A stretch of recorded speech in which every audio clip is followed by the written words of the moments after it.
Before I start this video, some of you guys are missing out on a survey linked in the description below. Now back to the video. Hello everybody and welcome to Let's Talk Politics. In today's video, as you can tell by the title, Joe Biden hasn't done what he was going to. Joe Biden has not done what he said he was going to do in office in his 68 days of office so far. For example, he said he was going to pass out stimulus checks to everyone, and he hasn't yet. People are still waiting. He did join the Paris Agreement and stop border construction, but in my opinion, those things aren't good for our country. He did some things, but the things that he did, in my opinion, hurt our country. And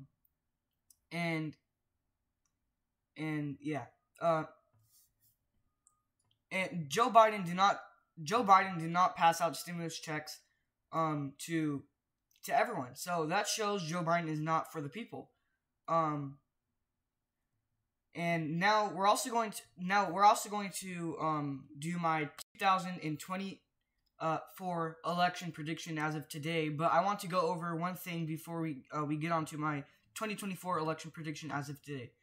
That is comparing what Donald Trump did in his 68 days in office and comparing it to what Joe Biden has done in his 68 days so far in office.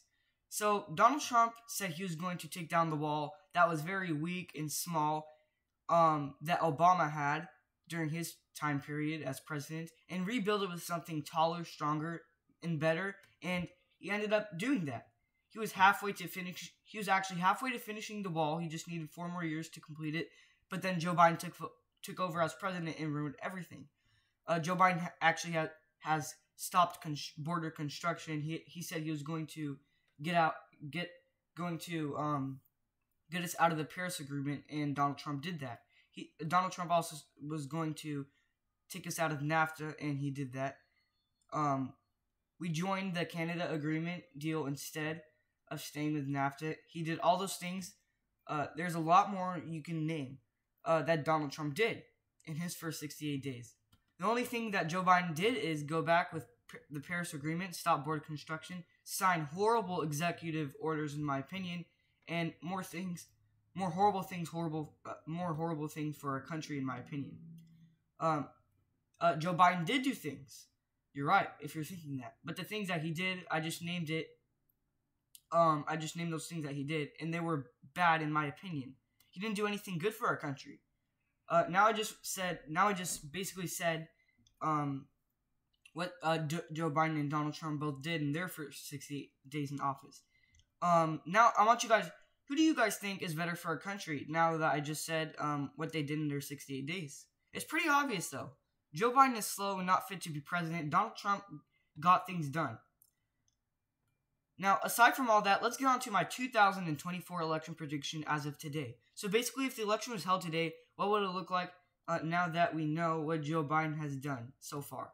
So here's the 2024 map, interactive map, and the state's electoral vote amount has changed for some states. For example, Texas and Florida. I'm sure everyone knows that. But I just want to jump right into my prediction and not waste some time. Okay, so I'm going to start off with the state of Nevada right here. Like I always do in my videos, or my predictions. And I'm going to finish all the way to the last state of Maine. So starting with Nevada, finishing off with Maine. So Joe Biden won Nevada by around 2%. When no one knew how he was going to be as president.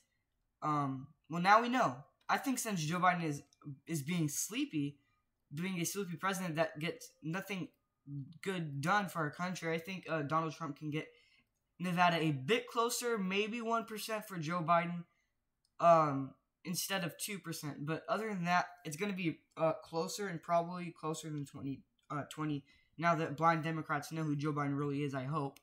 So Joe Biden can win it with a tilt margin. So let's fill in Nevada.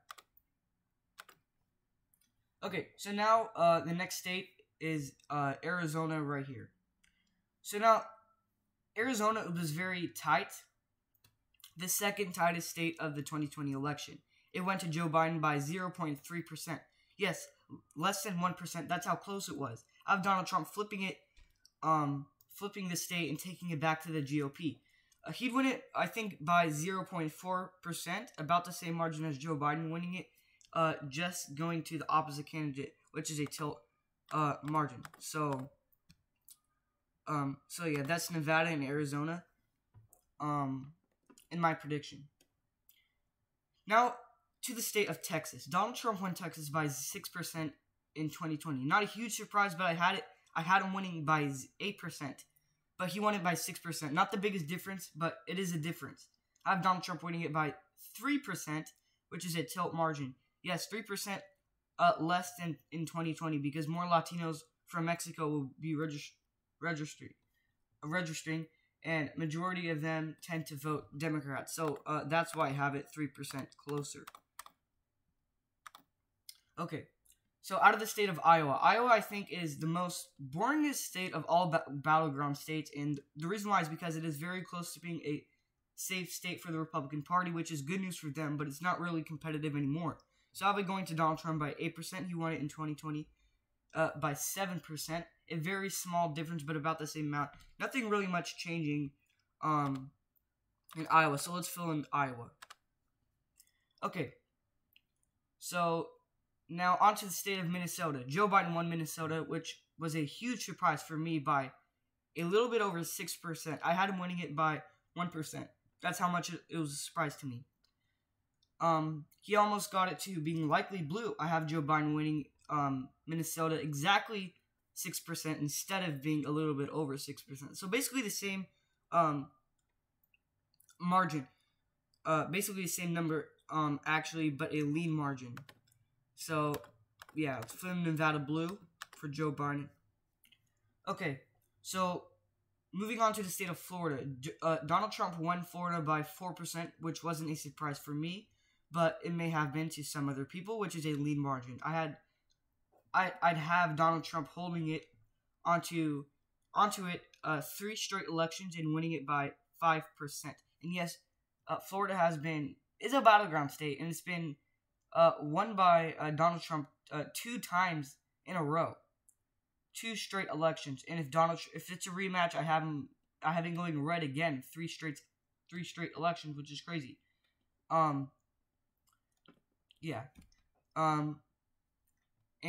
which is 1% more than 2020. He has been getting more red in past elections where Donald Trump was a Republican candidate. If you kept an eye on Florida,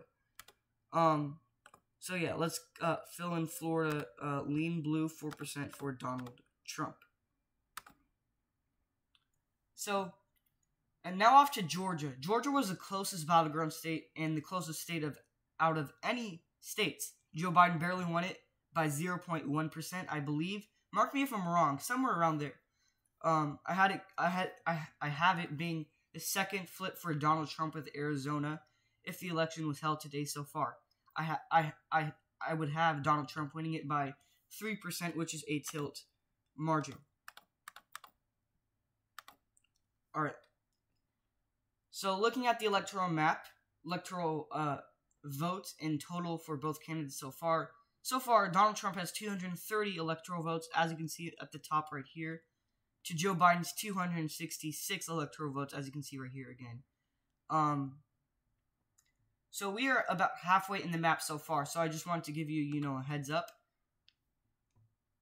So now out of the state of North Carolina. North Carolina right here. So, Donald Trump won North Carolina by 1.5%, which is a tilt margin, about 1.5 less than 2016. I have Joe Biden getting it 0.5% closer, not winning it, just getting it 0.5% closer. So Donald Trump winning it by 1% instead of 1.5%. Basically, nothing really much changing in there. So let's just fill in North Carolina tilting for Donald Trump. Okay, so Ohio right here. So Ohio is another state that is becoming safe red like Iowa. I have it going red by 8%, just like Iowa. Iowa and Ohio I think is pretty similar, which is a likely margin. Nothing to really go over there, pretty much. So let's just move on. Okay. Okay, so Donald Trump needs just only 7 electoral votes